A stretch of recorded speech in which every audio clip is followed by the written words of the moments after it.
प्यार हो, दे दाना हम के जहर हो।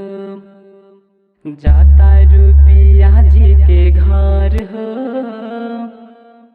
दे दाना हम के जहर हो। क्या दर्द है तेरी आवाज में छोरे। कहते हैं जब ये दिल टूटता है तो आवाज नहीं होती, लेकिन जब ये टूटता है तो कयामत आ जाती है, तूफान आ जाता है, ज़लज़ले आ जाते हैं।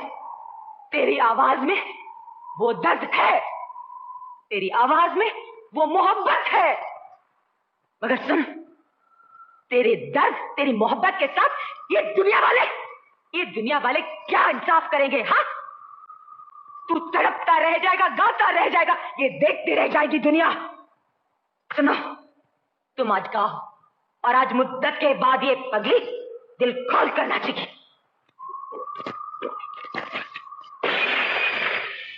DJ Manoj.